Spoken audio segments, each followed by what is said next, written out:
a playlist original. The following is based on true events. Can you interpret dreams? Sometimes. How do you feel when you wake up from these dreams?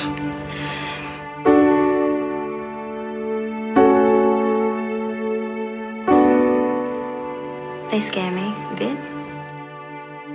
For Alice Palmer, underneath the hopes of a bright future were suspicions I feel like something bad is going to happen to me. that death was near.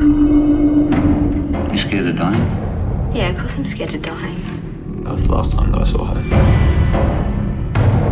I kept hearing noises in the hallway. It hasn't reached me yet, but it's on its way. I feel like I can't do anything. I think Ellie saw a ghost. I didn't have any rational explanation for who was in those photos. Something was happening inside that house and I wanted to find out what it was. There was a ghost in our house.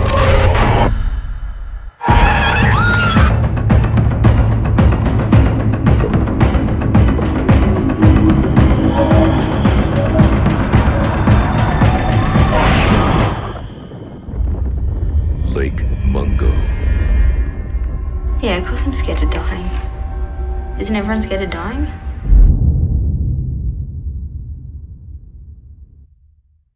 All right, hello everyone, and welcome to a long-awaited episode of Deep Dives with Owen and Gaius. My name is Gaius. Owen is sitting this one out, but we want to be able to get another episode of the spinoff out to you guys because it's been a really, really long time. But helping us out with getting this episode to you folks is a very familiar voice, familiar face. You already know him. He's the other star of our main show. Jackson, thank you for joining me on this very special spinoff episode. Happy to be back. This will be, for those counting, my second deep dive I've appeared on, and it was another great chance to get on. I'm very happy. I love this side of the show too, so happy to be back. Thanks for having me on for a deep dive. This one today is pretty fun, so I literally can't wait to get into it. I know we have some stuff to get out of the way first, but I've been looking forward to this chat a lot over the last week or so. Yeah, so this one's going to be pretty good because, like, the last one we did over a month ago, that was my pick. It was Shattered Glass. So technically, this got to be Jackson's pick without him even really being aware that it would be your pick. But yeah, I mean, it worked out. I was curious about that too. I wasn't sure whose pick it was going to be. Yeah. So that's nice. You didn't have to miss a turn. So totally yours this time. And again, this is the second time you got me on something that I hadn't seen after the whaling. So this is you got me pretty soon too. Not like that would take a while until the next one. How it came about though is that we've been doing these like reels for our Tales of Horror stuff on Back to the Blockbuster, and I was like cutting together the ones we did first. And Jackson had mentioned the name of this movie, but I cut it out of the reel I did, so I want to make the reel shorter and just be like, your quick answer about, like, I forgot what it was, like. So do I. What scares you the most, or something like that. It was like something that was mixed into one of those. And so I had cut that part out, and I was like, God, what was that movie that he said? Like, he mentioned it later, like, and I cut that part out. And I just messaged him. I was like, hey, what was that like Australian horror movie you were talking about? And then he told me. And then like from there, you're like, wait, hold on a minute. And then you just kind of were like, maybe we can use it for this, and that. And then it kind of this was an impromptu kind of addition to either show, really, to this or the main one, because we kind of have a schedule. And sometimes there are things that are really exciting about it, and you just got to throw a wrench into said schedule and just do it.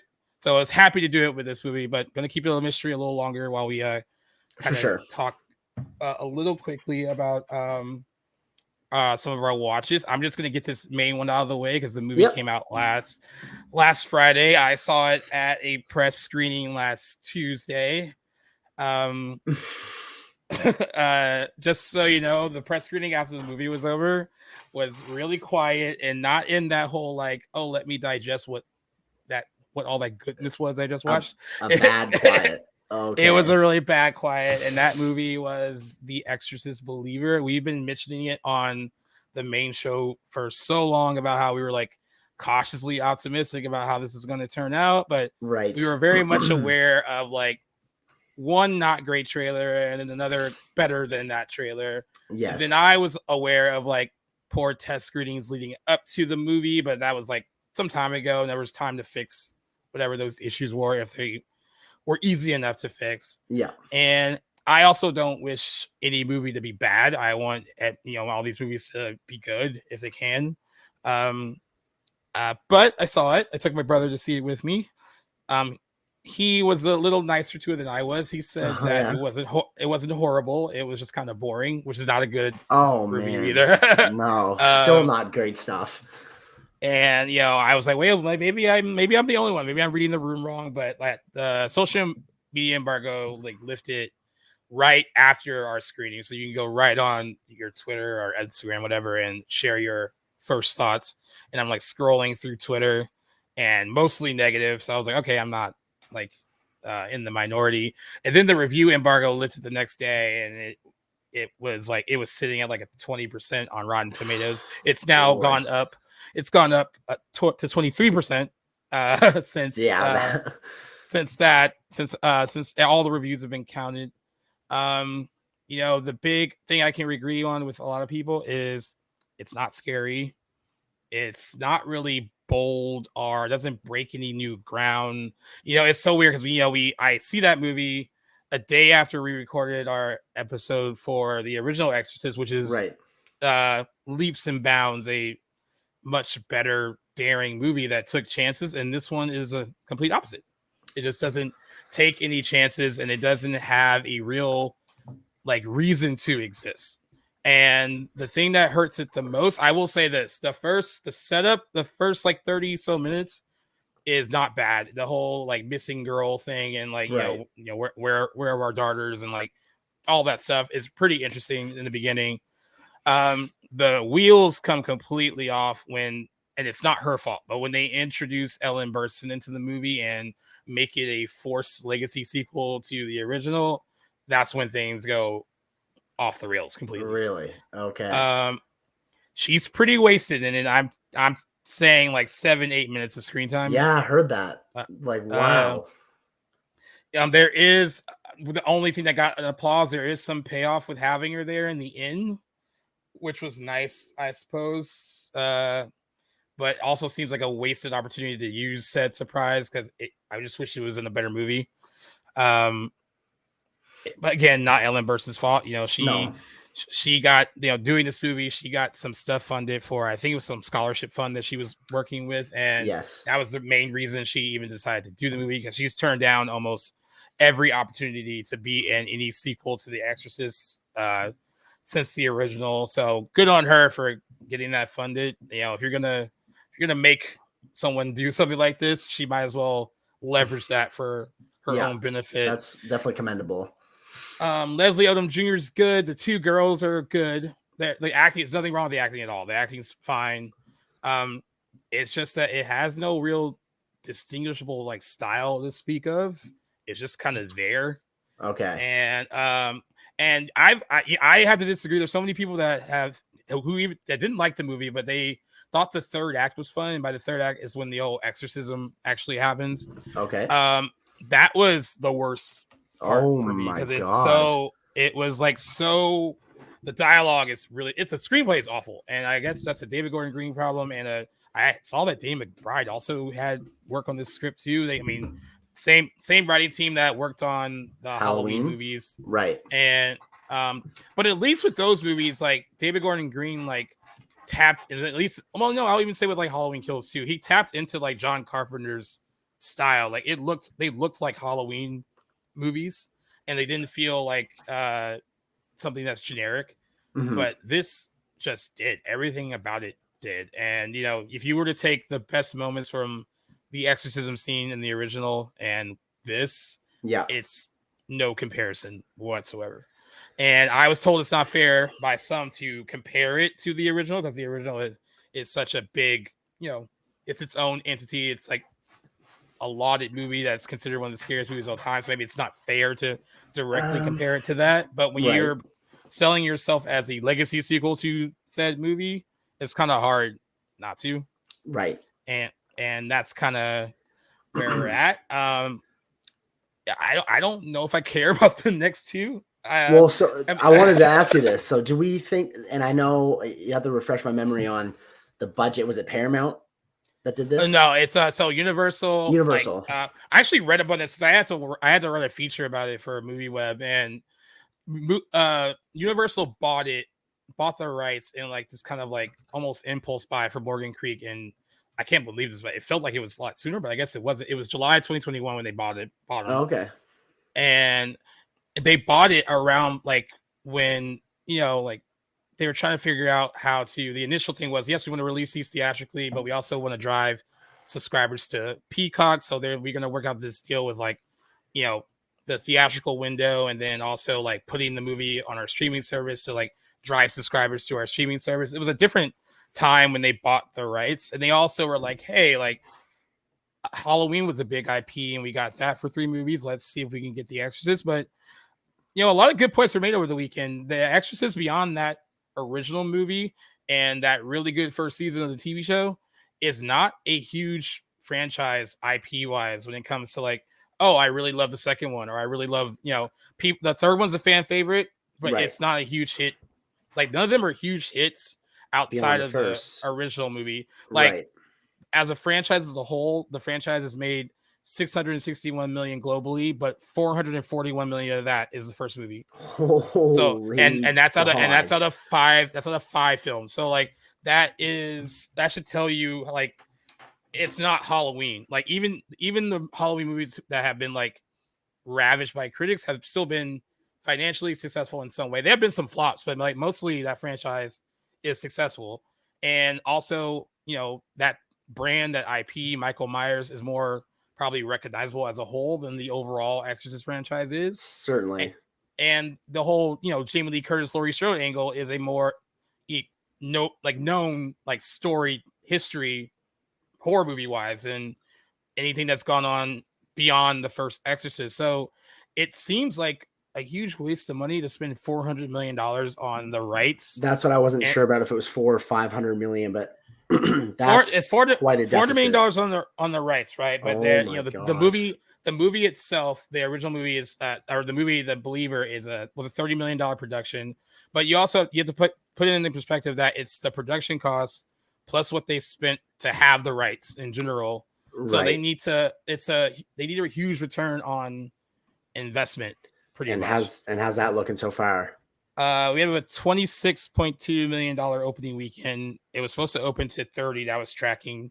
Okay. It came in below tracking. I think the wheels fall off of this one. Like, I know that it's spooky season. I don't even think that'll matter. And also this weekend, Taylor Swift's about to dominate all of the box office. Yeah, nothing stands a chance. Already sold $100 million in pre-sales ahead of the weekend. That's so ludicrous. I mean, good on her and saving movies for a little bit. But I heard that David Gordon Green might not direct the next 2, but he still might be on board as a writer. And I think that's the problem. And I know, some people were upset that people were dogging David Gordon Green. Like, he's such a nice guy. And I'm like, I'm not saying this is not about him personally, as a person, as an artist, maybe. I just think he had the wrong. It's a bunch of jumbled, mixed up ideas in the movie that don't come together. Okay. It's a lot of things that he's trying to say about religion and spirituality and family and all that stuff that just doesn't mesh well. And the exorcism scene is a hodgepodge of like different types of religions trying to exorcise these 2 demons from these 2 girls.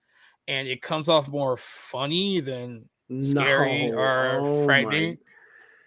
Like, this sounds like an absolute train wreck. And like, I hate to say that, like you mentioned earlier, we were cautiously optimistic. I was definitely more skewing towards pessimistic on how I thought this movie was going to go. And it's just like, it is still, that being said, and I have my own reservations about David Gordon Green after his Halloween trilogy. That's not what I wanted for this movie and this IP. Like, I love the first Exorcist. I want to see the movies after it do good if they're going to be made. This is not something I don't think people were really clamoring for. And it's just to add insult to injury, that price tag on the rights to this movie is such a bad look in hindsight. It's really, it sucks. It's sad. And it's interesting. I mean, and like some of that the rights also go into like merchandising and theme parks for like, Halloween Horror Nights and all that stuff. So they get like there's other profits to be made, but like this movie, I mean, a lot of box office experts say that they think this taps out at 75 million here, and then hopefully it maybe does some business overseas to like cut some of the bleeding a bit. Like it's going to gross more. It's going to gross more than its budget, but barely domestically. Right. And movies have to make a certain amount times their budget to even break even after a while. And I know they already gave a date. I think it opens Easter weekend of 2025. The Exorcist Deceiver, the second one. Okay. But they're gonna have to do, I think, a major overhaul on some stuff. Jason Blum said that this was the biggest or riskiest project he's ever been a part of, just because of like the amount of money that was spent on it. Right. And I would think if it was the riskiest project you've ever worked on, that there would be more. You would pay it. Well, maybe he did pay attention. I don't know. Maybe they thought they had something good, but he'd be more on top of like, hey, like what's going on creatively with this first one. And they said they have a roadmap for all three. But if this is the start, then it seems they've already left the road. It seems like it sounds like they're a little bit lost. Hopefully that roadmap gets an adjustment because things can't continue like this. I think sidelining David Gordon Green is a good move. Even if he's attached as a writer, I agree. I think that's still a little bit too much involvement because, like you said, there was issues with the screenplay even in this one. I very much agree with people that and I was going through his filmography today. I'd completely forgotten about some of the great comedy movies he's released. Like I forgot he did Superbad. I'm like that.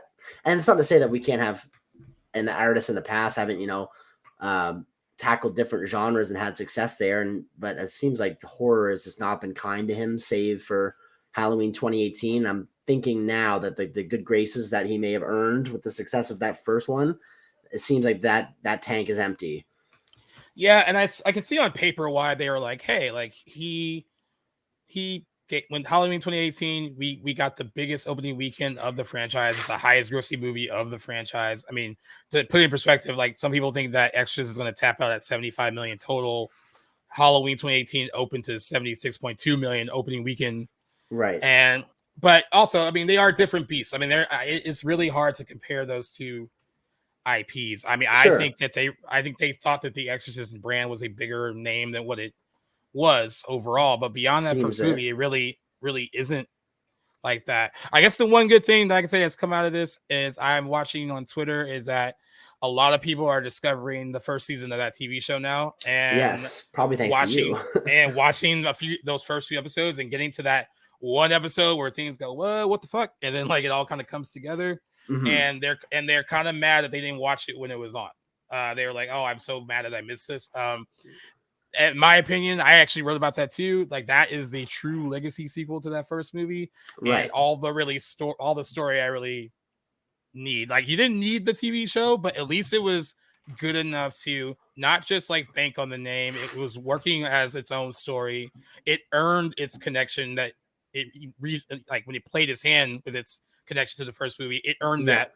Okay. So this was episode 5 by the time that you find out what the connection is, and it wasn't forced nostalgia. So that's how it should have been, and I'm glad that the TV show worked out. Second season is good too, but I only missed it in the first season because that ties directly to the first movie. I see. And at least people are discovering it now, and it's on Hulu. So anyone that didn't like The Exorcist Believer can watch The Exorcist TV show and hopefully have a much better experience. I do want to rewatch the third movie because I haven't seen it in a long time, and I know a lot of people like that one.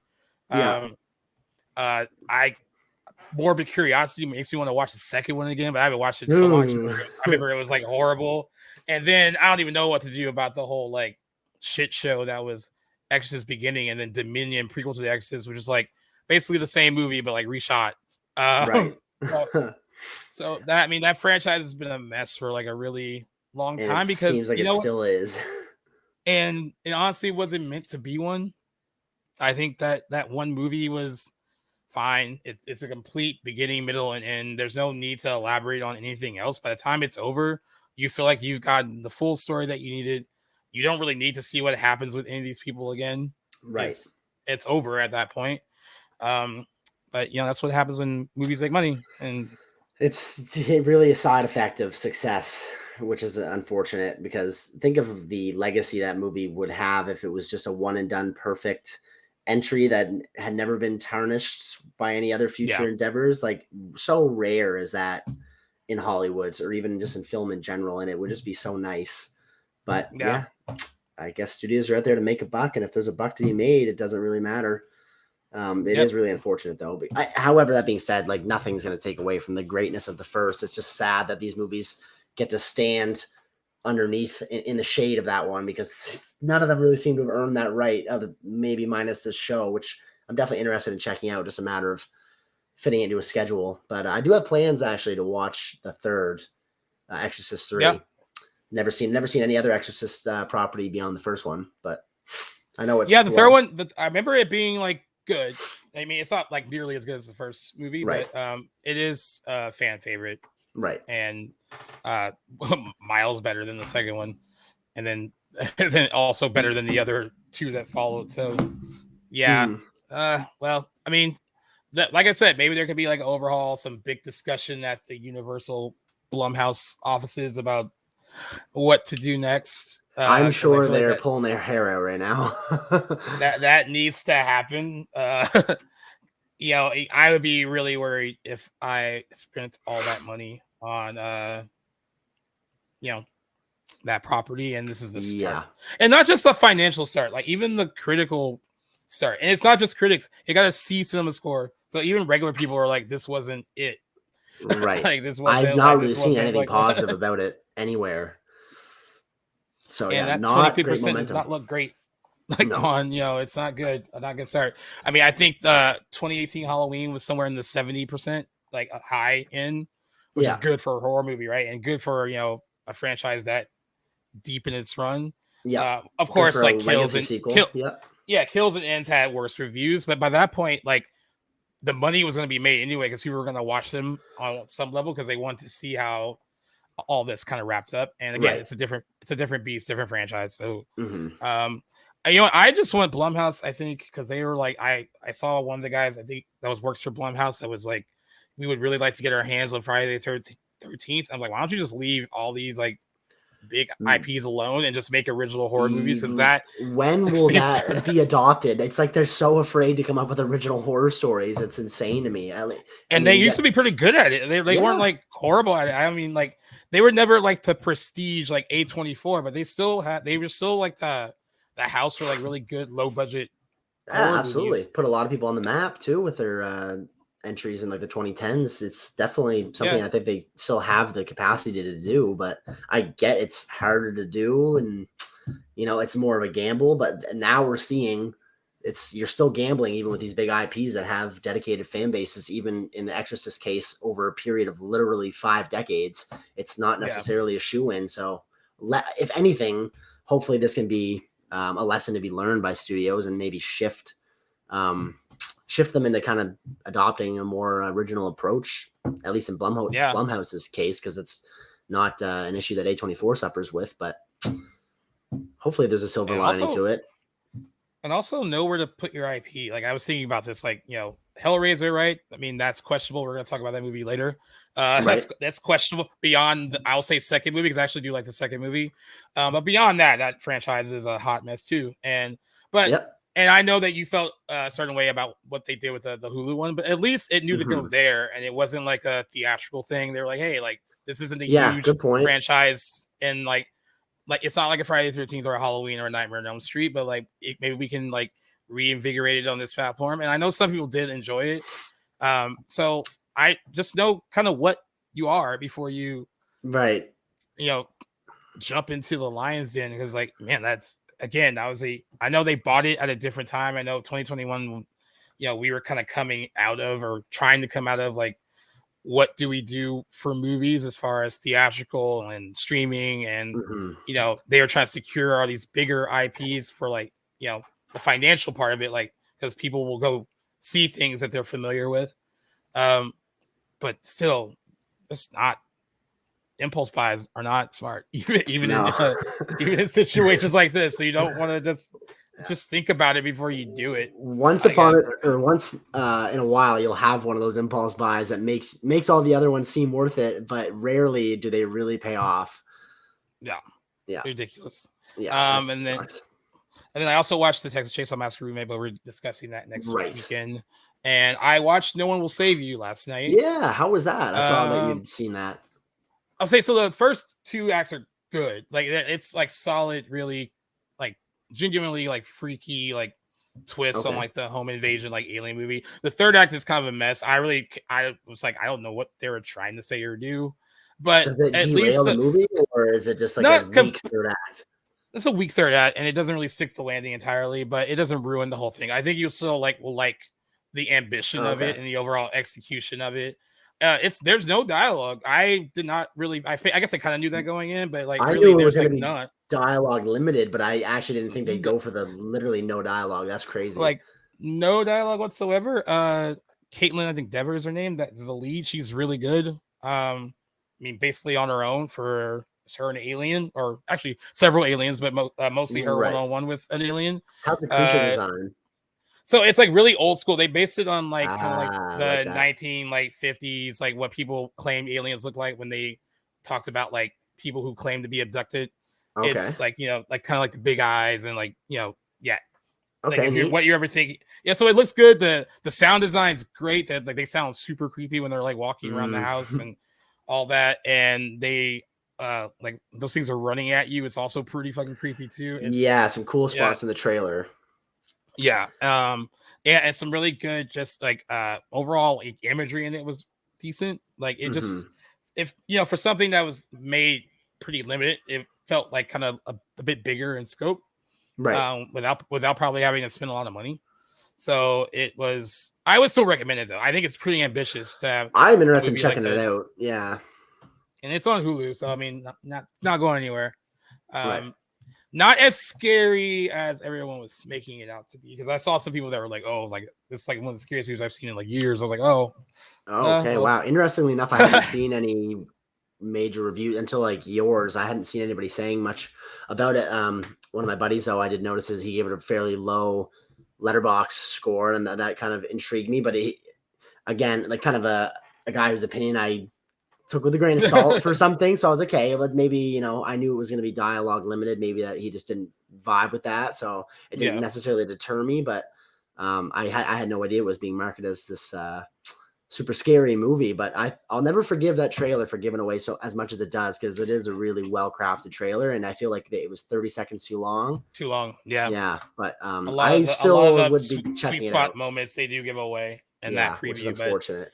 But still good. I mean, I would still recommend it overall, and maybe you'll feel differently about the third act than I did. But yeah, perhaps. But yeah, what about you? What did you check out? Since last episode where we covered, what did we do last episode? So I'm looking at Texas Chainsaw Massacre because that harkening back to that mix up. Yes, that's I was like, but we didn't talk about that yet. Anyway, because I didn't watch The Exorcist, but I did watch Texas Chainsaw. So since that, man, I've been real busy. Actually, yeah. So as of recording, it's Tuesday. On Monday, which was Canadian Thanksgiving, I did something that I have not done in a long time. I'm not even sure if I've ever done this, but I watched 3 movies that day, which I had no life that day. Yeah. And I did get a lot of watches in that week too. There's only a couple I really want to spend some time talking about, but all in all, since our last episode, I watched this cool little low budget, like John Carpenter sort of throwback homage sort of movie called The Void. Where did I see that? That's on Prime. Wasn't a huge fan of it. The practical effects were a big highlight of that movie, and it was really well done. I got Psycho in for only my second watch of Psycho, which unfortunately I just don't want to spend. Twice? Yeah, well, as of now, yeah, that was my second watch. Saw it in a film class back when I was in university, which was a great first time experience watching that. But every Halloween time. Halloween time. Yeah. So does Cam, because he gets it in every year, and I'm like, I think I might start trying to watch it more like recurringly. Nothing to say about that movie that hasn't been said though. It was fantastic. Loved everything about it. Saw Fright Night for the first time. That was a really great watch on Saturday nights. I think it was Saturday. No, sorry. Sunday. Yeah, I haven't seen the remake. Okay. And I have the Fright Night poster sitting right next to me too, which I'm a big fan of that poster, but having never seen it, I was like, I should make this the year. You probably, yeah. Oddly enough, right above it is my Texas Chainsaw poster. So I've seen both of those this spooky season, both not really planning on it. So that was good. I really liked it. It was not what I expected. There was like elements of Fright Night that I thought were odd. But overall, I thought it was a very unique 80s movie and vampire movie. And Mom and I watched A Time to Kill, not a spooky season watch, but a great good movie, mid-90s courtroom drama. I saw that in theaters with my parents, and nice. Well, that was like 96, so young. That movie to slapped. see something like that, but it was definitely. It was one of those things that like they felt like I should see and like have a like discussion about, because it was my mom read the book, and like she loves like John Grisham. That's her favorite. That's her favorite author. John Grisham book. And in the years since that, growing up, that is the one like of his movies that, or of his books that have been adapted into movies, is still my favorite. I think, out of all of them, it's just really well put together, and the acting is like amazing, and really good cast too from top to bottom. Like everyone, everyone kind of, even if like the part doesn't seem that, like Sandra Bullock is like, they built her as a star back then because she was like huge in that time period. She's really not. She's not the lead, but like even people that have small parts like that bring something to the movie. Like there's no wasted person in it. That's what I liked the most about it. Like everyone brings something to the table, and big Matthew McConaughey's like big dramatic kind of debut was and he's fantastic. He carries that movie with stars like Donald Sutherland and Kevin Spacey in there, and he holds his own, and he gets a lot of screen time, which is great. Actually, cool to see both Kiefer and Donald Sutherland on screen together, even though I don't think they share any scenes together. It's so cool for them to both be in there. But yeah, no, that was a great watch. First time seeing that, really liked it. Then I got the movie we're talking about today in. That was another watch I got in yesterday late as well. Yeah, and Hellraiser as well. So I got those two movies in, and A Time to Kill. Hellraiser, Lake Mungo, A Time to Kill were all Monday watches, which was pretty neat. But the other one that I got to see later in the week in theaters that I know you'll see it coming. I was going to ask you if you're going to bring it up. So Gareth Edwards, the creator, saw that in theaters, and it was kind of, I went on a whim. I was debating. I knew I was going to go see something alone that night. I hadn't been to the theater since I saw Talk to Me back in August, and I was like, just really had the itch to go see something in theaters. And I know that you were seeing, or maybe you had already seen, Exorcist Believer at this time. I was like, okay, I'll either go see that so I can maybe pitch in on the conversation. I'm sure we would talk about it on the podcast. But I ended up going to see The Creator, and God, I can't say enough great things about that movie. Really, really impressive. Goes to show that you don't need $200+ million to make a very good science fiction epic. Like, it really puts anything Marvel's put out in a lot of years, or even any other big budget studio, to shame, really, with $80 million. And from what I understand, it only got up to $80 million because of some pandemic related issues that kind of ballooned the budget. So originally it had a lower budget. Super, super impressive. I mean, it is derivative of a lot of other great sci-fi epics from before it. Like, it's got some Blade Runner in there, very similar, honestly, to Rogue One, which was his previous movie. But I never thought that really took away from the movie. It still has enough originality in it to hold its own. It's shot and scored beautifully. Hans Zimmer did the score, which I didn't even know until the credits rolled. But yeah, like, couldn't recommend enough for people listening that are like thinking of maybe going to see it if they're not sure. I could not say enough good things about it. I really hope that this movie kind of inspires some studios to kind of dumb down their budgets and maybe make some more original sci-fi work, because I think at the time that this movie came out, was really important for sci-fi in particular. And I think it's destined to be a classic. I said that on the post I made, but destined to be a sci-fi classic. I think I don't know how it was doing. I know it's doing all right, but financially, the box office, I haven't found any numbers, but I'm hoping it gets some love. I think it's not doing like blockbuster status, but it's not flopping either. I think overseas it made its budget back and then some. But it has to. Yes, I mean, it's having to deal with the ongoing SAG strike. The actors can't promote the movie at all right now, which is the one thing that is really working against it. I think a movie like that would have benefited from like someone like John David Washington being out there promoting it. Oh yeah, and he is fantastic. Yeah, everyone in the movie does great. We got a debut performance from, I think the main actress is only 9 years old, maybe 10 now, but while filming was at least 9, and she was incredible. One thing though, this heard good movie, things. could have been, if it had been helmed like how Denis Villeneuve is adapting Dune across a few movies. I think there was enough story in the creator to have done that, but I don't blame them for not taking that approach. I think that would have been too much of a risk for this IP, or it's not even an IP. This story being original and not having any foundation beneath it. If it didn't do great enough to warrant a second part, then this movie would probably get lost in the annals of just sci-fi cinema, especially at the time that we're at now. So there was a lot of story in 2 hours and 15 minutes that could have been fleshed out across a couple movies, but I don't blame them for not taking that approach. But yeah, I really recommend it. I hope you get a chance to see it. It was really refreshing cinema to go see. I really liked it. I'm hearing like so many good things about it from like a lot of people that whose opinion like matters to me. So like it's I do need to see it. I mean those trailers blew me away when I first saw them. They were like all really good. And it's always good when like original sci-fi does well. It's absolutely received well. And I know like you said, like it does, maybe there's parts that feel derivative of other sci-fi. But I think it's even when you have an original idea, I think there's going to be little elements that are borrowed or remind you of of course, stuff from the past. So that's art inspires art. That's not to dig by any means. So I just have heard that complaint, but it never bothered me while watching the movie. Just a lot of great ideas from other sci-fi movies are also present in this great sci-fi movie, and it didn't really bother me. But I did hear some people whose opinions I actually really cherish too, like were complaining about that, but I didn't find it personally an issue. But yeah, no, very refreshing movie. Not spooky season related, but I'm glad I went to go see it actually, because if I had missed this one and then seen it later, I really would have wanted to see it. Kicked yourself. Yeah, exactly. Yeah. Yeah, no, it was a busy watch week, but with all that out of the way, I was very excited. This is the most recent movie I'd seen, was the one that we're talking about now. I watched it late last night in the dark by myself, very similar to the setting I'm in right now. Yeah. You told me to watch it the same way I watched Skinamarink. That was what you sent me. I'm glad you messaged me. And I was like, all right, I'll watch it that way. And tell everyone what you picked. So I wouldn't be surprised if a lot of people haven't heard of this movie. It was one that I had never even heard of at the time that my buddy showed it to me, but definitely not too obscure. I've seen this movie mentioned in some other great horror lists, but this is 2008 Australian movie called Lake Mungo, which an obscure enough title. It's hard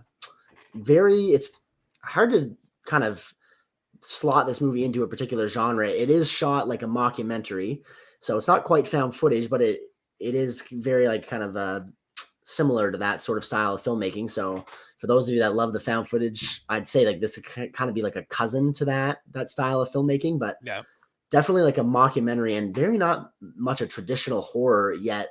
For that being said, one of the few movies that has spooked me the most without being like an in-your-face, abrupt, terrifying thriller.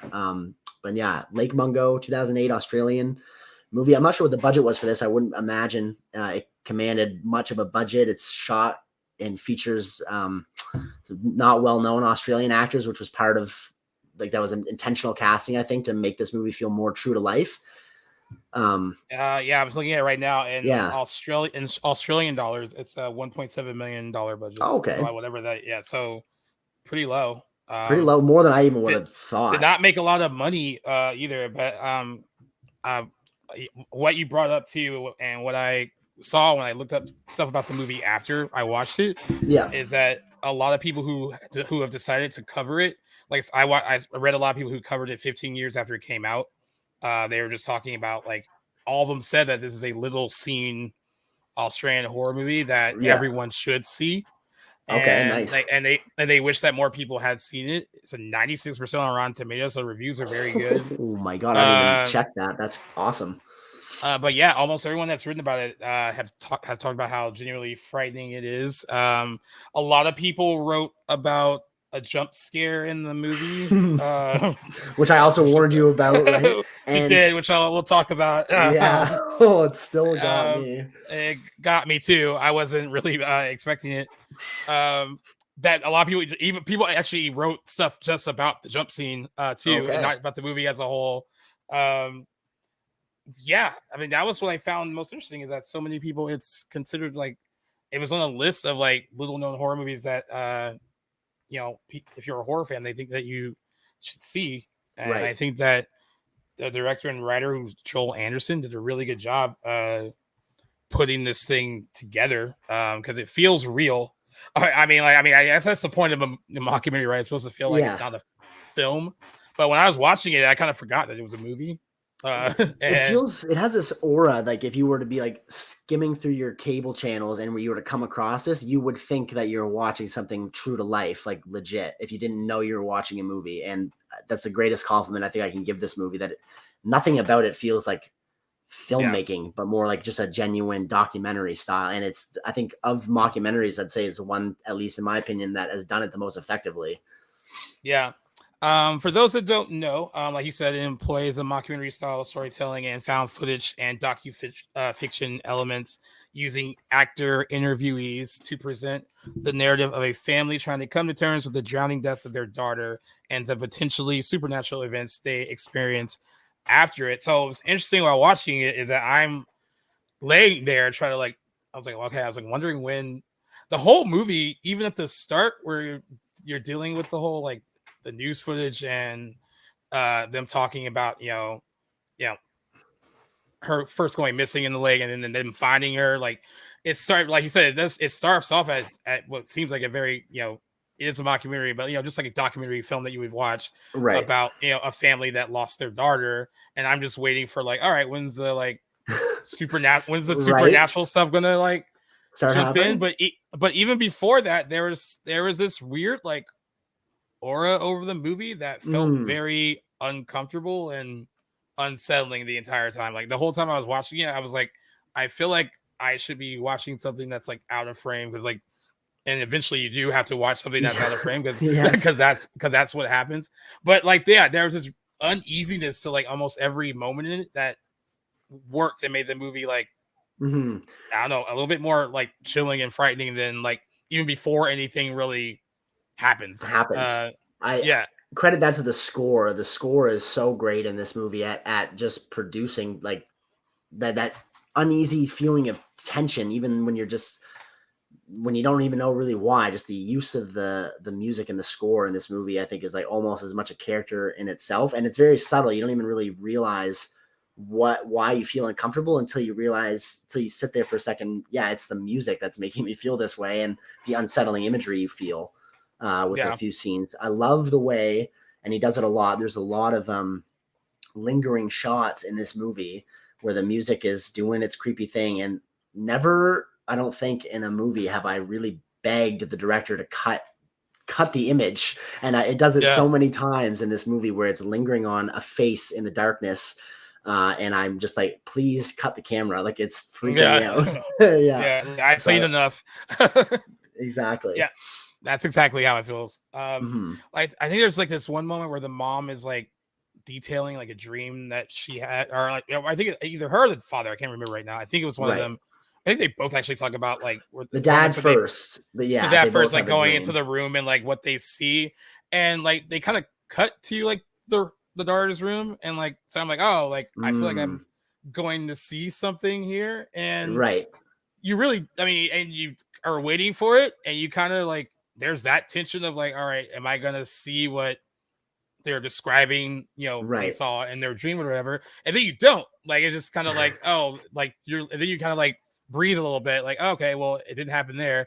But it's a really good thing to employ to make the audience kind of anticipate that and kind of ratchet that up until you're oh, okay, nothing happened, but you already are now in this heightened sense of something's got to happen soon, right? Yes, it does. It builds its tension by deliberately giving you scenes like you mentioned where you're expecting to see something and there's not much of a payoff until, again, even when you are meant to see things in the imagery, it's not thrown at your face with a big loud score or shocking music. It's just what you are seeing. You've earned that scariness because you've been seeing and looking for details in these shots that the director has been showing. And then finally, when you are treated to something, it's finally, this is what is meant to spook me. But luckily for me, because like I said, this is only my second time seeing this. And it was a couple of years ago where I saw it for the first time, but there were a few twists in this movie that I had forgotten quite how, like, to the extent that they went. And so in a way it felt like watching it again for the first time. But I did want to give a little bit of I wanted to build up to a point, and I wanted to see what you thought about once the first real, I guess, twist of the movie comes fairly early on. But so as you mentioned, so the movie centers around a family. They're going for a swim at a dam in like sort of rural Australia, and the daughter Alice Palmer drowns, and shortly after, the family's struggling to cope and dealing with their grief, which is really the biggest theme of this movie. It is at its heart a movie about grief, which grief and how you handle that. That's what I liked about it a lot too, is that it's more than just being like, oh, this is like a ghost story or something like that. Right. You really are watching how like different members of the family deal with losing, someone that they were really close to, and they all deal with it very differently. And at its core, that's what the movie is, with like a supernatural element like sprinkled on top, if anything. Yeah. But very effectively. So yeah, as I mentioned, the family, they're struggling to cope with their daughter/sister's death, and the son, who I believe his name is Matthew. In the meantime, has been sort of taking up photography, and as a way to cope, he's been spending a lot more time in his alone time getting into photography, learning new tips and tricks, and by taking footage of around the house and landscapes, the family starts to notice what they appears to be the spirit of their deceased family member appearing in his photographs. And so the family's kind of coming together, wondering, is this really her? Was she still alive? Has there been some sort of horrible mistake? And shortly after, it's revealed that Matthew has been faking this and sort of inserting shots of his sister into these photographs. And so I wanted to know what you thought when that happened. Did that sort of take away the spookiness from that movie? Did you feel like more safe once you realized it was a hoax, or what was your reaction to that first big reveal? So I will say first of all, the initial photos and the video, because there's photos, and then they have these video cameras set up like in the hallway in the room, right, where you can kind of see like a figure that's presumed to be her like walk across the camera, or you can just see her kind of off in the distance, like to the left. And that shit freaks me out, because I was like, I'm supposed to be paying you're supposed to be paying attention to what's on the screen, and then when you see where it is, you're like, oh, it's there.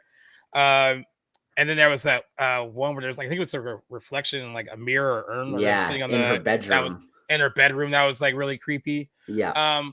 I liked that twist came, because I was like, oh well, first of all, I think you're only like 30 plus minutes in when something like that. Yeah. When they bring that up, and I was like, oh well, okay, well, I was still creeped out by what I saw, but then when they explain that away a little bit, because they have that couple that like discovered Matthew, like basically kind of walking around, and like that's where they kind of realized that, oh, maybe he was staging like these photos and all that stuff. Right. Once you realize that he was the one staging the initial stuff, you do kind of you do come back when you look at the footage again. Right. You're like, oh well, you didn't see how it is him while you're watching it. And I honestly couldn't tell when I was watching it if the director actually kind of used what appeared to be Alice in those initial videos and stuff, and then maybe when it was revealed to be a hoax, then maybe switched out and used Matthew to kind of show that, oh yeah, this is actually Matthew in these pictures or footage. Because I was trying to look at a difference between. Okay, because I was like, oh, it still kind of was like, oh, but it still seemed like it could genuinely be her. But also while watching it again, you're like, oh, but you can also see how it could be him.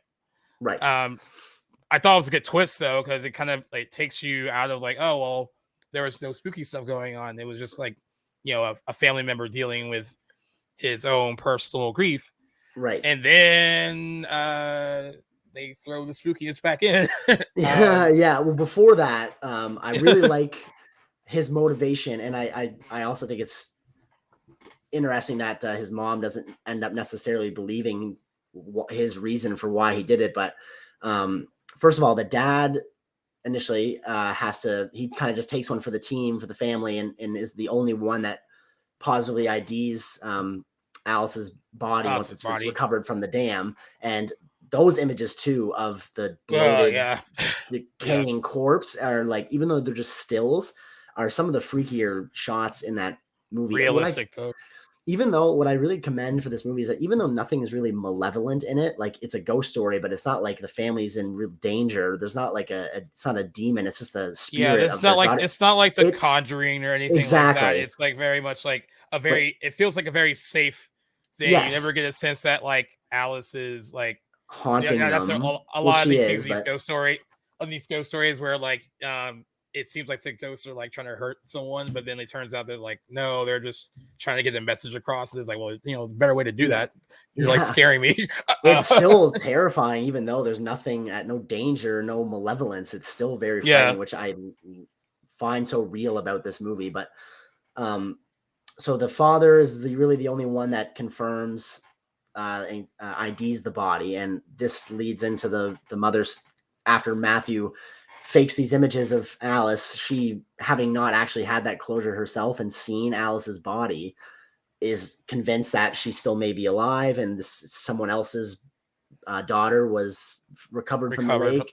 And so Matthew claims that the reason that he went to these lengths of faking his sister's spirit in these images was, and he ends up being successful in this, is the family requested the body be exhumed some months after the funeral, so that they can do a DNA test. Yeah, and I think that's just a really, instead of him being, I don't know how else they would have been able to like portray or give a reason for Matthew having done that and then not come across as just sort of like a sick joke.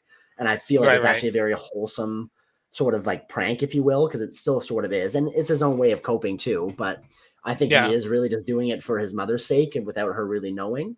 And it's a shame that she doesn't really believe it. I think it is sort of like a horrible thing for her to have to relive, but it does sort of bring closure, I suppose, afterwards. But I've always found that element of that movie very neat, and to him to go to such crazy lengths at risk of really tearing the family apart even more is a very bold decision. Yeah. I thought that was really interesting too. I'm glad that it wasn't just him being like a weirdo or kind of just toying with the family for some kind of like really uneasy, really like, macabre crazy reason. Yeah. It was just, he really wanted to, like you said, the dad was the one that had to identify her, and he wanted to like, make them be able to prove that this is actually her, and which kind of forces them, like you said, to exhume her body and prove that it was indeed her. And in keeping with that, the dad, having been the one that confirmed Alice's body, is the one that is really handling it the best, at least how he's coming across. He eludes in like the interview style questions that he's still dealing with this grief, but he's the one that has really seems to have accepted it first. And I feel like it's because he's the one that actually saw it and decided for himself that she is dead, I saw it, time to move on. Whereas the other family members are sort of like struggling with it a little bit more. But so that's just the first twist, that Matthew having faked these photographs. There's still a lot more to come.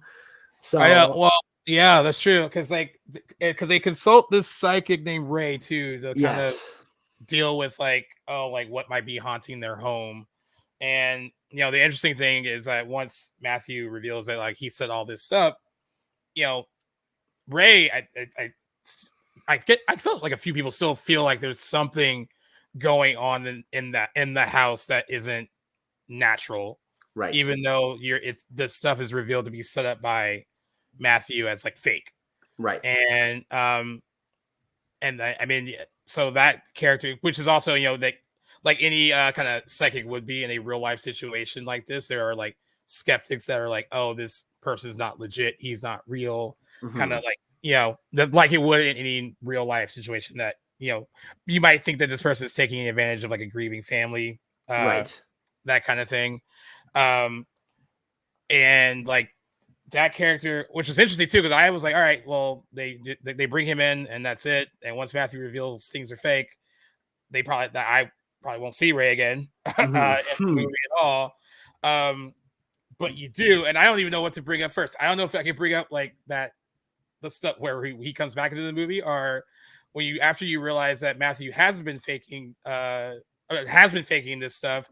When the mom goes back and looks at footage again, which is that freaks me out the most actually, because I wasn't because all right, she's setting up that she went to go look at the footage that clearly that Matt set up, and you're trying to figure out like, okay, well, they're bringing this up again because like you want you to see something, right? And I'm so focused at first on like what is supposed to be like fake Matt staging like Ghost Alice, and then to your right of that image is just this creepy, like all you see is like black shadowy like face really in the corner, and I guess I can let you tell who that turns out, what that turns out to be. Yeah. So like you mentioned, the mother, who's for whatever reason his name is escaping me right now. I think it's June, right? June, yes, exactly. So June is going through the footage just for herself to watch through it unadulterated by Matt, and then comes across what she sees as a man caught on the video sneaking into Alice's room, probably unaware that he's being filmed, and she's able to identify it as their next door neighbor. Right. Which is kind of adds another layer. Okay, so why is the neighbor like 6 months after Alice's death sneaking into her room unbeknownst to the family? So they do some digging and look through Alice's room, trying to figure out what on earth he could possibly be going in there for. Because at this point, the neighbors, I think, had moved away, so that they were not able to be contacted. And they are able to find. I'm a little unclear if they knew that Alice had a safe in her wall there, because they don't really touch on how they discovered it, but they do open this little crevice in her wall and pull out a safe where they find a VHS tape. And so I don't think that they obviously didn't know the existence of that, but when they pop that in, they discover quite another shocking revelation and something they didn't know about their daughter's life in the film, or the form of a homemade sex tape with Alice and the neighbors, which is Brett and his wife. So what were your thoughts when you saw that? So it should be pointed out, because Alice is supposed to be 16? Is she? Yes, right. That's 16 right. years 16 old, at the time of her death. Yeah. And so I didn't see that but it's interesting though. Because I watch so many like true crime documentaries and stuff. Usually when like you're watching a real one and someone disappears or someone dies and like the family is trying to figure out, especially when it's like under like mysterious circumstances, or it's not just like a suicide or something like that, where they think someone might have done something to their loved one somehow, some way. In these real life stories, there's always some kind of like secret that this person might have been keeping. And so what I loved about that is that it's still played on like, that is what those kind of real life documentaries kind of do. And so when I was watching it, I was like, oh wow, you're just another layer of like, there's more to what might have gone on with this girl and her and her death than like kind of met the eye. And it was still kind of, because it still feels so real, it was really shocking to see. And then I mean, caught me off guard, because I wasn't expecting that at all either. I already had to like discover homeboy's like face in the corner sticking into the room in that footage, which I wasn't expecting to see. So that freaked me out. And then just this kind of like tawdry, really awful thing that they were doing to a 16-year-old girl, and then what that did to like change her, because that seemed like that event really fundamentally changed her entire being, basically, and and how she kind of looked at life in general. And then the things she kind of felt were like almost like following her after all that. Like it seemed like once that happened, there was always this sense of like dread that she kind of felt was surrounding her in some way, which I thought was really interesting. It's when that part of the movie happens that I feel like the movie definitely draws upon its inspiration from Twin Peaks, which is very, I think, apparent, at least in my. Have you seen Twin Peaks, or are you familiar enough with the plot? Even to the last name of the family being Palmer too, pretty, and her drowning. Like I never thought it was derivative of Twin Peaks, but there are definitely some major elements from that series and movie present here, and the fact that the themes of like the daughter being tied up in things that nobody understands or knows about her, that are only revealed after she passes away, are definitely where that really comes full circle. But at this point, really, besides like the creepy atmosphere that is still felt in the house and the unexplained like dreams that both parents have been having featuring their daughter, the supernatural elements of this movie are honestly like on a standby by this point in the movie. Yeah. But the twists are still yet to come. Even the biggest one, really. No, like you really are watching like almost a drama unfold. Yeah, exactly. Horror movie, and then when the supernatural stuff does come in, it's so jarring and unexpected that it does freak you out and creep you out because you settled into watching like a drama, kind of, and a good one too, like a really interesting one. You're teased that it's going to be a supernatural, and then that sort of kind of revealed to be fake, and then the drama sort of takes center stage, and then we get to where we're going.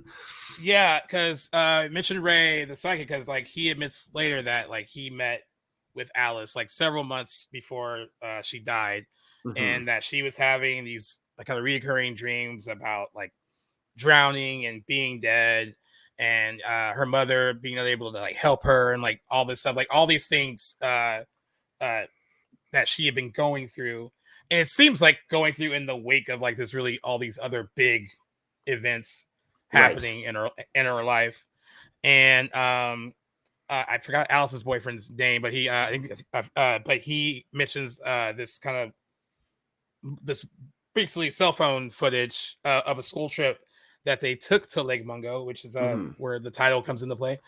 Finally, and Alice is like shown bearing something, and even that freaks me out because I was like trying to see like what they were going to show in this. Like again, you're like trying to watch closely of like what on this cell phone footage, like what am I supposed to see? And honestly, just her off in the distance like that alone, like, kind of kneeled down like that was creepy. I was like, I don't even know, because I was like, I mean, what is she doing? But she was like bearing like, you know, turns out to be her cell phone and some other like little trinkets that meant something. Yeah, to her, right? The bracelet and I think her watch. Bracelet and her watch. And then you have to like they kind of go and like they go to the area and they find the phone. Right. By the way, it's a really old school Nokia that kind of dates the movie. It's from 2008. Yeah, and the events taking place in like 2005, really. Right. Older, yeah. And they uncover this phone with this footage that Alice took. While on this camping trip with her friends, but while walking alone. So this is the big scene. So this is the one that got me because I didn't know what I was gonna see. And thank you for not. Yeah, you told me there was gonna be one, but not you where. Told me what it was and where. Thankfully, I didn't look up the movie and like read anything about it until after I was done watching it because that really that would have cheapened the moment entirely. But like you're watching this footage and it's dark, but in the distance you like see something, and this something is getting like closer and closer and closer as she, you know, it's going towards it. And what you see is like this kind of ghostly kind of corpse, like almost doppelganger version of her. And when your brain recalls what the image looks like is the image of her when they recover her body all bloated and dead. And I, first of all, again, just as like when we were watching Skinamarink, when you're like looking at the screen, all super close, like, what am I supposed to be seeing? And it really was one of those things where once you were seeing it, you kind of just go back like, and the music is at its scariest at that point. Like this is like it's one. I mean, there's some supernatural stuff in the movie, but this is its one true like horror movie moment. Yeah, definitely. And thankfully used well, and thankfully there weren't a ton of these moments in the movie where you were expect this to come up. It makes this like, moment so much greater. But it is genuinely frightening because like it's you're not expecting to see it, and then your brain is putting together that image looks familiar. Yes. And then why that looks familiar. And then you're like, oh, like she saw like her like her very own ghost, her future like ghost, basically seeing a physical manifestation of a like almost premonition that she was gonna die.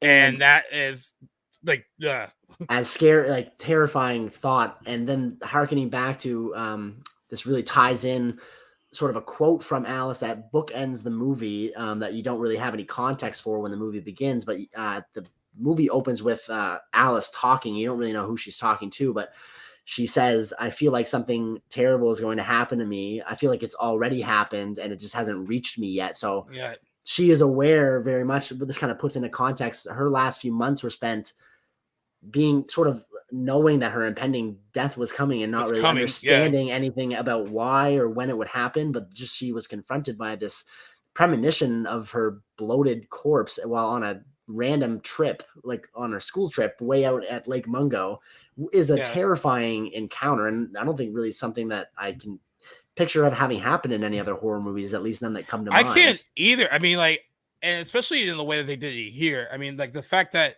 I think that's why the mockumentary style thing helps and why it makes it way scarier than if this would have been like a, regular movie. I've never seen anything like that I can think of, like not the way they presented it. And very effective though, because I really wasn't expecting it at all whatsoever. Yeah.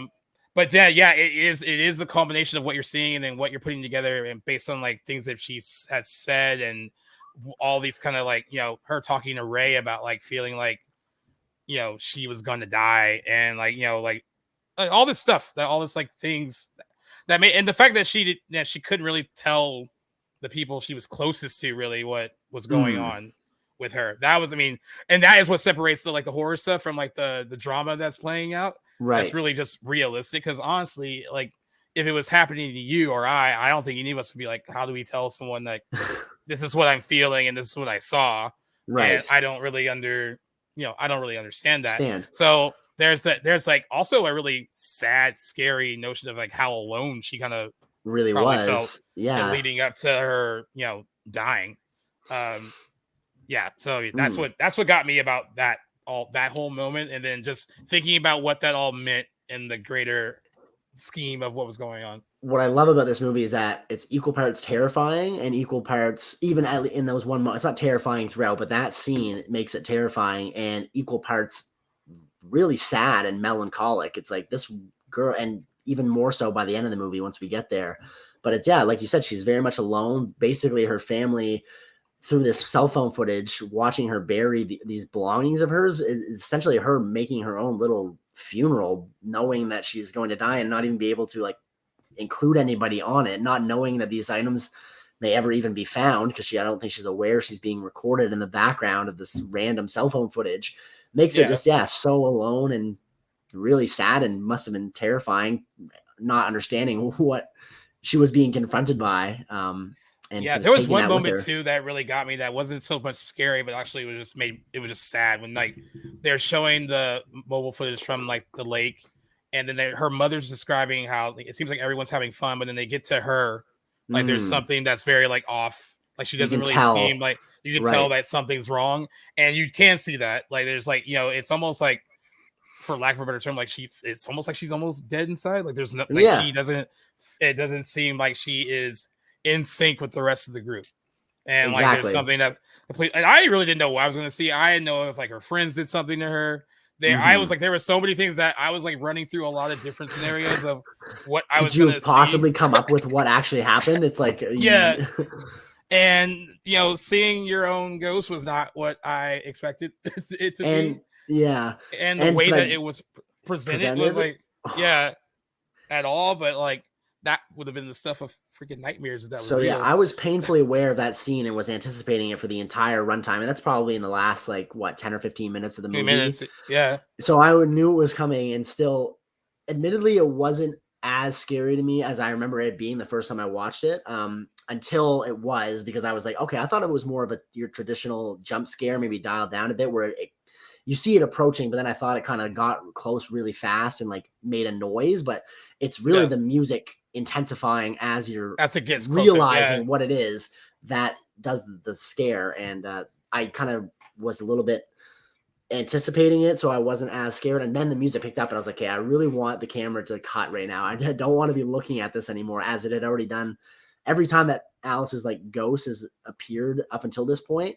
The way the camera lingers and the way the music is going to like increase the creepiness just had me begging to not be looking at this anymore. Okay, And that anymore. more so in that moment more than any other time.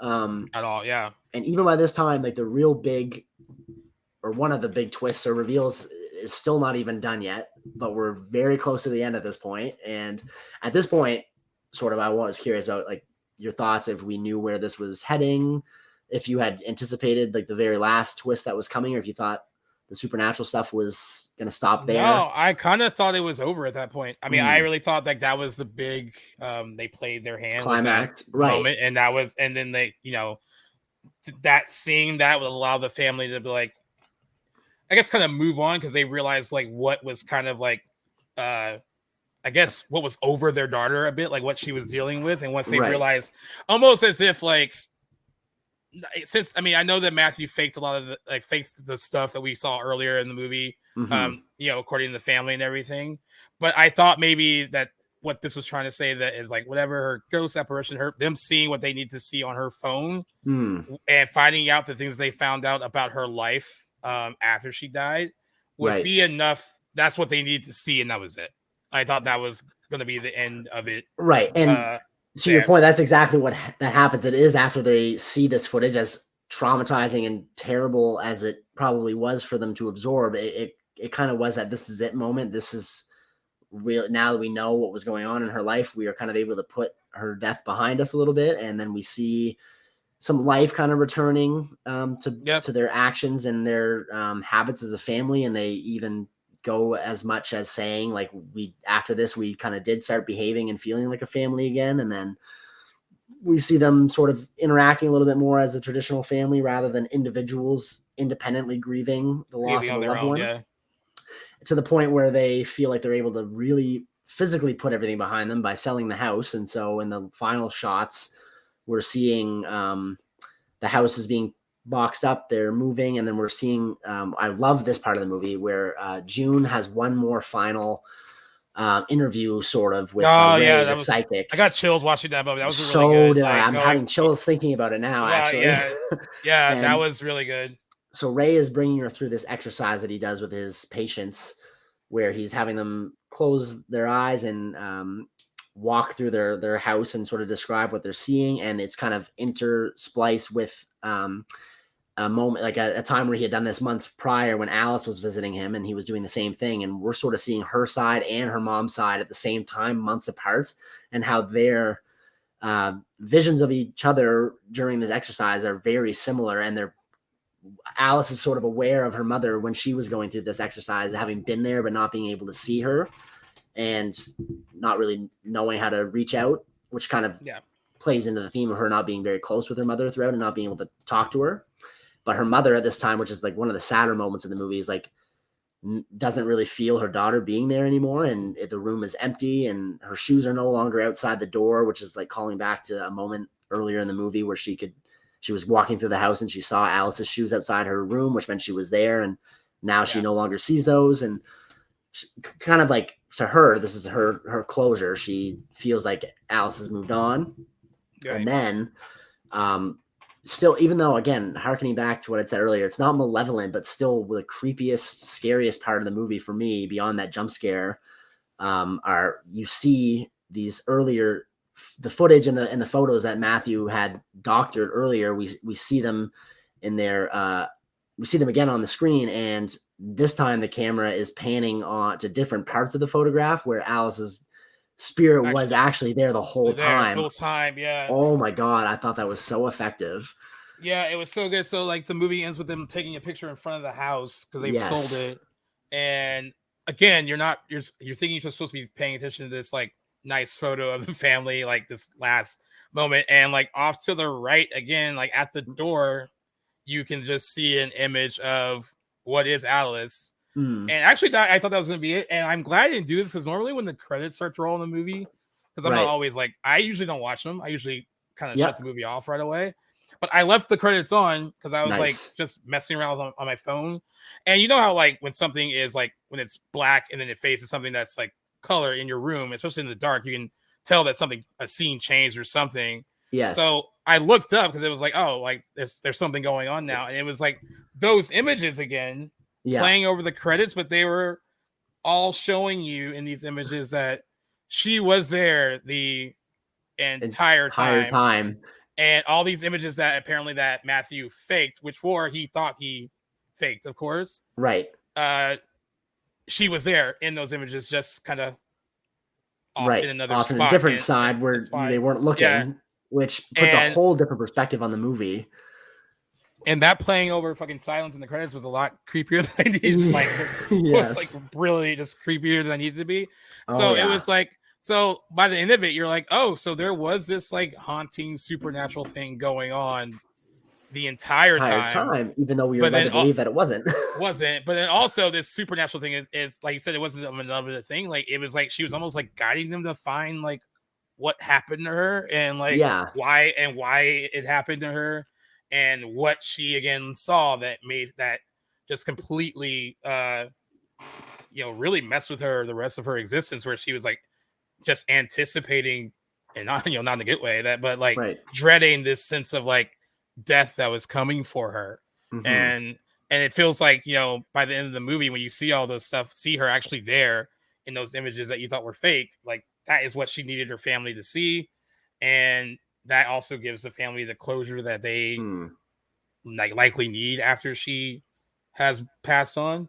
But yeah, the movie is a mindfuck in a way, because you're just like, this is a drama, all right? No, it's a supernatural movie. Like, no, he faked it, so it's a drama again. Like, oh no, it's still a ghost story because she saw her ghost. But we've already proven that nothing's gone on in the house other than like a dude trying to break in, into a room, and that was like one really creepy thing that we saw.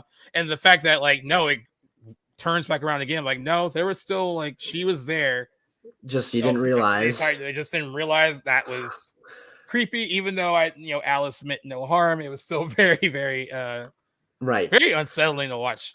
Yeah, I completely agree. And even then, I've read, because this is the second time now, like kind of watching some follow-up videos, reading comments about people's interpretation of the ending, and like kind of how I'd be curious to see if you took anything after the credits are rolling, if there's anything like how you interpreted the ending of like Alice kind of being in the background of her family leaving the house. Like a lot of people, and I've made up my mind too, this is how I interpret the ending, but they interpret it as like Alice's her spirit being left behind is kind of just doomed to be remaining at the house while her family moves on without her. I find that so tragically sad.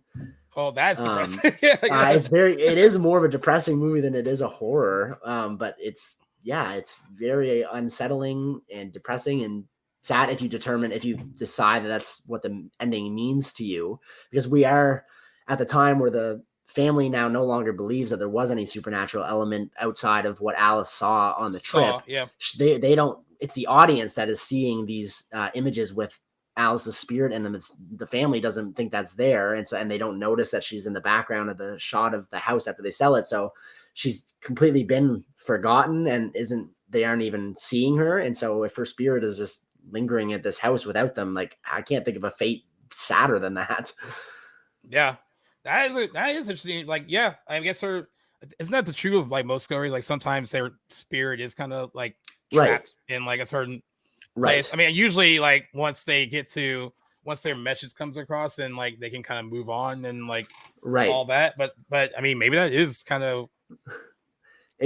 But if it could be all sad and tragic, like her spirit is trapped in that house, but she did what she needed to do to get her family out of there so they can move on and carry on with their lives instead of being kind of stuck and trapped there. Which I'm sure she wouldn't have wanted that for them. That's depressing, but I mean, if you look at it in that other way too, like there's multiple ways to look at it. Look, her need get them out of there so they could move on.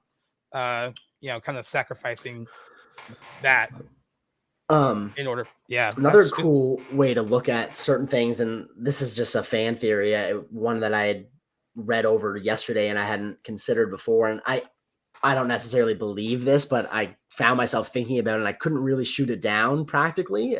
Somebody had kind of put an interesting spin on the movie where in their interpretation, Matthew, the brother, because we see him filming Alice at a couple of different points. And there's a scene, as you mentioned earlier, where he's spotted at like the lake where she drowned in the background of a photo, and it ended up being him wearing her jacket. And so there's a scene early in the movie, like soon after like the original paranormal stuff starts happening, where he has these unexplained bruises all over his body that sort of I forgot to mention that. Yeah. So this person, whoever's theory this was, they theorize that he was kind of behind her drowning because he's out there swimming with her initially when she drowns, and he comes back alone. And so some people were this person. That is a little bit malevolent. It is, yeah. So this person had theorized that if he did drown her, and that could explain the bruises on him or her fighting back while he was doing that, because he wasn't kind of you can interpret him as his actions as being like obsessed with her a little bit in a weird way. Yeah. And then also like, so they also theorize that like her premonition, that ghost she encounters could have been like a warning to her that she sort of misinterpreted. I really liked that theory. I don't necessarily believe it, but I couldn't really find anything that really glaringly stood out as shooting that down. Yeah. There's a darker version of the story for sure. I kind of feel like she would be warning her family more about him. Yeah. If that was the case, but I don't actually hate that angle, but it is darker. I thought it was interesting, at least to chew on. Yeah. Yeah. It's a lot darker if it's like, because he is a very, I want to stop short of calling him weird. He's a very interesting character. Like there's something very left of center. Left of center is a good way of putting it. Like the entire movie. And, and a lot of that could be explained. Like he lost his sister and like, they were close too in his own way. They were close. But I also agree with you, but there's interpretations of that where it almost seems like an obsession, especially. But yeah, I guess that's the cool thing about really good movies, that you can interpret them any way you want. It's just ambiguous enough, I think, that it warrants some speculation, which I really appreciate. Yeah, I agree. That is cool to not think about it that way, because they don't really go into detail about the bruises and everything. It just kind of happens, and then you don't really see what happened. Yeah, there's no resolution as to what they were there for, and they mysteriously go away. That's what they did say, that after a time they just were gone again. And I don't know, maybe that can be an angle. I mean, I feel like she would have warned against him a lot more. Right, that is a good explanation, but yeah, I guess can't answer it all. I do love alternative theories there. Another interesting, I don't know necessarily if it's a theory or just something that like some user on YouTube had commented this, that they just sort of read between the lines in a way that wasn't really apparent from the filmmakers, but I guess a way that they sort of rationalize how Alice's spirit returned to the house, because obviously she died not there, but recall earlier in the movie how after they're leaving the scene where after she had drowned, it's nighttime, the search is going on, the family, for whatever reason, their car wouldn't drive forward, so they had to reverse all the way into town. They drive their car backwards with the lights shining on. This person that sort of postulated that it was like the car's headlights and that sort of led her back home. And then the father mentions how he left the porch light on in the few days following her death, just because he wasn't really ready to accept that she had died. So if she was lost, she would know where to go by the porch light being on. So I thought that was a really cool way of sort of rationalizing how her spirit ended up at the house, was because she was sort of led back there by the car lights and the porch light being on. And that was also kind of touched on by Ray's character, saying, he kind of goes into a little bit about how spirits are regarded and where he's from. I think it kind of mentions where he's from, like Romania or something, very loosely at the beginning. Yeah. But I always really thought that was a cool little detail as well.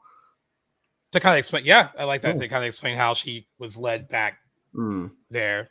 Because why else? Like, really, it's such an inexplicable detail. Why she didn't die in the house, and why it wouldn't go like for it. It can only almost like guiding her back to the house. Right. And why else? Like, why write that the vehicle? Such a weird detail. Why their car wouldn't drive forward into town after, like, they had to reverse it. Like, I feel like the filmmaker going out of his way for that detail to be there sort of lends to that theory, I guess.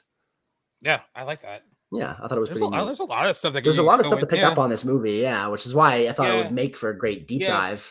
For a lot of people, like we were talking about, like I looked after the movie was over, there are a lot of websites, even like MovieWeb. I think Screen Rant Collider did one. That that have written about the movie, and it was like about 15 years after the movie came out that they like discussed it and really talked about how it is something that people should really see and how it feels like it's still very little seen. They did say during the pandemic though that a lot of people did pick up on it. Then 2020 was that's when 2020 was when a lot of people discovered it. Yeah. But yeah, a lot of people have written about it and different aspects of it. And if our episode's not enough too, there's a lot that you can find on the movie. I was surprised at the amount that was written about it, considering that I had never heard of it. You brought it up, so it is very much an obscure movie. Like, don't get me wrong. I wouldn't hold it against you. I was kind of pleasantly surprised that you hadn't, because again, like with The Wailing, I was just like, this is great. It's so rare to have covered a movie you hadn't seen, and this is just the perfect one, I think. And then like Australian horror films. I mean, we've already covered one for our Tales of Horror series with Wolf Creek. Yeah, we saw Talk to Me over the summer, and we both really liked that. Another Australian horror movie, and then this one. Just another really good, solid. I didn't know they were making great horror movies over there. Like, and then, this of course, the Babadook too, which I know we were but that's like another good very one, famous one. Another good example of one that like deals with like there's all this like real stuff going on, but then like there's this horror just right beneath it, right? Which is what something that Hereditary does, right? There's like that movie is about grief too, mostly. And how the family is dealing with it, and then like the supernatural stuff is just like the icing on the cake, basically. Icing on the cake, exactly. It very much takes a back seat until it's at the forefront. But a human family drama first, which a lot of great horror movies are that way. Yeah, I agree. I was gonna see if there's any. I found a few fun facts about the movie. There's not much on IMDb, but there is one really interesting one about a certain filmmaker. I'm sure you read that. Let me see if I could. So I did read that he kind of came up. Joel Anderson came up with the movie because he was finding it difficult to get funding for another script that he had written that required a much larger budget, and he was talking to people that he was collaborating with, and they were like, "Hey, if you do a low budget documentary style story, you can do it for on the cheap, and you can get it made," which is why he ended up making it. And he said the main inspiration for the script was, he said, "I don't think it's a supernatural thriller. I think it's meant to be an exploration of grief."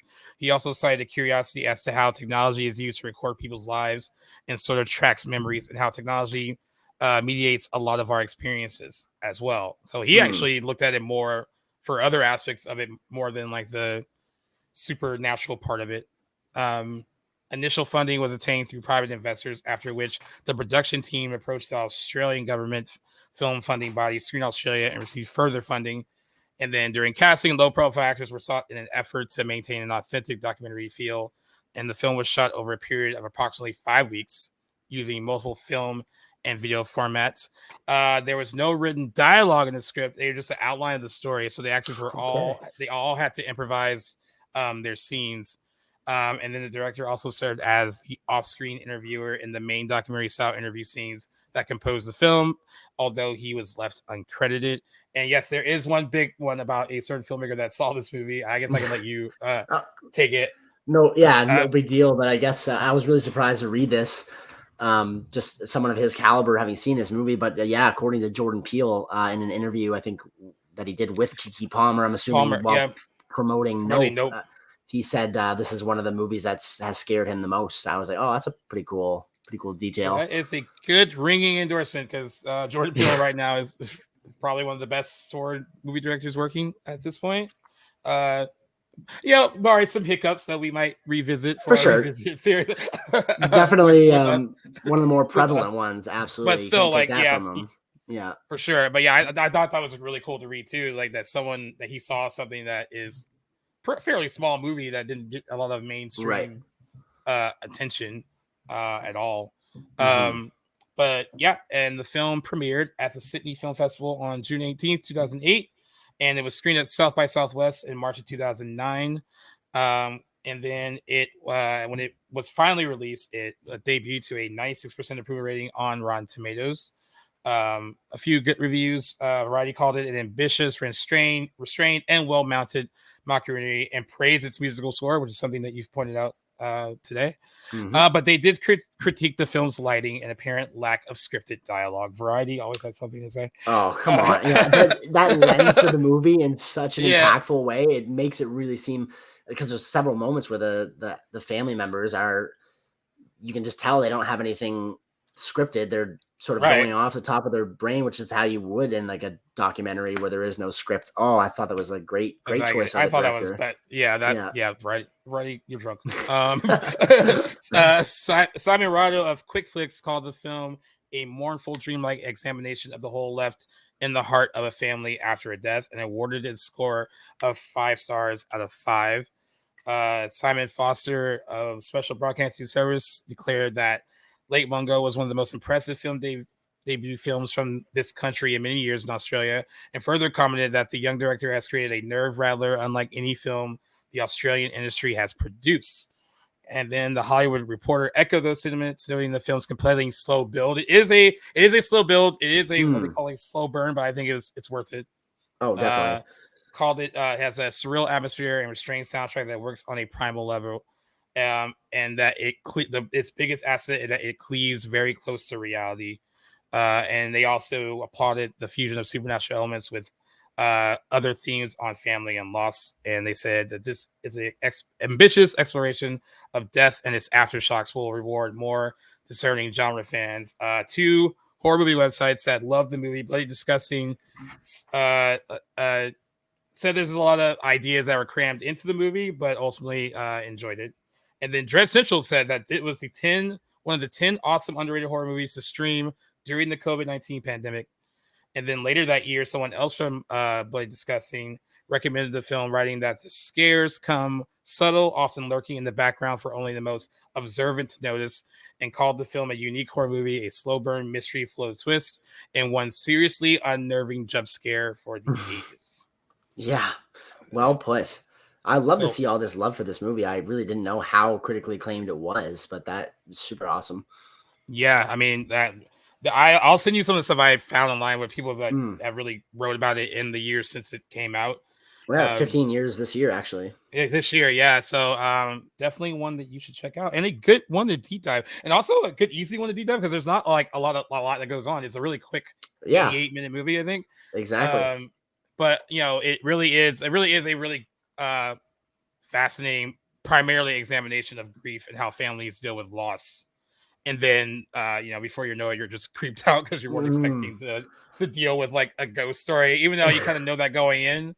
Right. But you get lost in the fact that you're watching what appears to be just a documentary about a family dealing with this huge tragedy. And like, I always commend movies like this because like even the news footage, the fake news footage that they use looks real. Right. Where they're like kind of at the like dam getting her body and like all that looked real. So like you really do get lost in the realism of it and kind of forget that like, oh yeah, this is the horror movie that has some kind of supernatural angle to it. But really well done, I thought. Like I was impressed. Yeah, me too. Even surprised. For this second watch, I was very impressed at the authenticity behind it too. Just reminiscent too of like the Blair Witch Project too, in the way that how authentic it really came across too. I couldn't help but make that comparison. But even with the second watch, I'd say I liked it just as much, if not more. Very thoroughly spooky movie for myself. I know it's not your traditional horror movie, but how would you rate this movie? However you, I was about to ask you. What? Okay. Don't let me taint you. No, I think over like just the initial watching it last night. I think I'd give it an 8. That's how I currently have it rated. Actually, 8, yeah. Like I think my enjoyment, I think there's not very many flaws of this movie that I personally like take issue with. So it's hard. But again, that 10 is so reserved. I got to take a couple points away. Right. But I thoroughly enjoy this movie. I'm sure I'll come back to it. I'd like to put some distance between it now, but this is one that I think I will be pulling out to show people that haven't seen in the future that if they're looking for something a little bit more unique, a little bit more off the cuff for horror. Yeah. But I'm looking forward to seeing it again whenever that time is. I did notice when I put it on the store, my G-Reel story and the Back to the Blockbuster story, a few people messaged and said they had never heard of it.